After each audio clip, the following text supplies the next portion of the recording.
कोल्हापुरात सकल मराठा समाजाकडून पुन्हा एकदा लढा सुरू करण्यात आलाय. आज खंडेनवमीचं औचित्य साधून ऐतिहासिक भवानी मंडपातील तुळजाभवानी मंदिरात खासदार श्रीमंत शाहू छत्रपती महाराज यांच्या हस्ते शस्त्र म्हणून कोल्हापूर गॅझेट, कायद्याची पुस्तकं, पेन आणि तलवारीचं पूजन करून आंदोलन पुकारण्यात आले. यावेळी इतिहास संशोधक जयसिंगराव पवार, मुंबई उच्च न्यायालयाचे माजी न्यायमूर्ती तानाजी नलवडे यांच्यासह अनेक मान्यवर उपस्थित होते. यावेळी बोलताना शाहू छत्रपती महाराजांनी मराठा समाजाला आरक्षण मिळावं यासाठी मनोज जरांगे पाटील यांना सरकारसोबत बैठका घेतल्या. मात्र सरकारकडून मराठा समाजाच्या आरक्षणाचा प्रश्न सुटला नसल्याची खंत व्यक्त केली. शिवाय मराठा आरक्षणाचा लढा आपण वेगळ्या वळणावर नेत असून मराठा समाजाला आरक्षणाची गरज आहे यात शंका नसल्याचं शाहू महाराजांनी म्हटलंय. दरम्यान दिल्लीतील निवासस्थानाबद्दल खंत नव्हे, मी वस्तुस्थिती सांगितली आहे. खासदार होऊन 1.5 वर्ष झालं, मात्र अजूनही कायमस्वरूपी घर मिळालं नसल्याचं त्यांनी म्हटलंय. दरम्यान भारतरत्न पुरस्काराबद्दल देखील शाहू महाराजांनी भाष्य केले. भारतरत्न पुरस्कार देताना शासनाला नियम ठरवावे लागतील.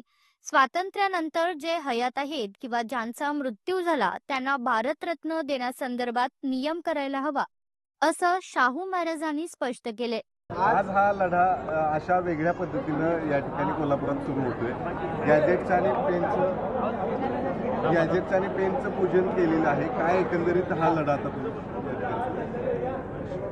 हा जो मराठा आरक्षणाचा लढा जो आहे तो आज आपण एका वेगळ्या वळणावर नेतोय. आत्तापर्यंत पुष्कळ प्रयत्न झालेला आहे आणि मराठ्यांना जारंगे पाटलांचे 2 भेटी झालेल्या आहेत शासनाबरोबर.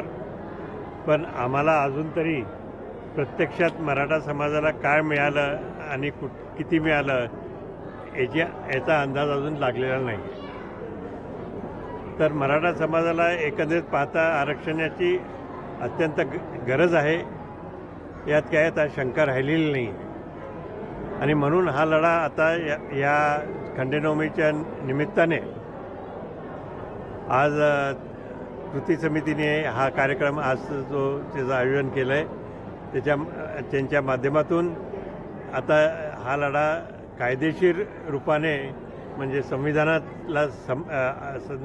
हातात घेऊन आणि आपले छत्रपती शाहू महाराजांचा आदेश 1902चा आरक्षणासंबंधीचा जो आहे तो सुद्धा हाती घेऊन त्याच्या बेसवर आपण आपला लढा आता ह्यापुढे करायचा आहे आणि आरक्षण मिळवण्यासाठी सातत्याने प्रयत्न करायचा आहे. कारण मराठा समाज हा मोठा समाज आहे आणि त्याला आरक्षण मिळालंच पाहिजे.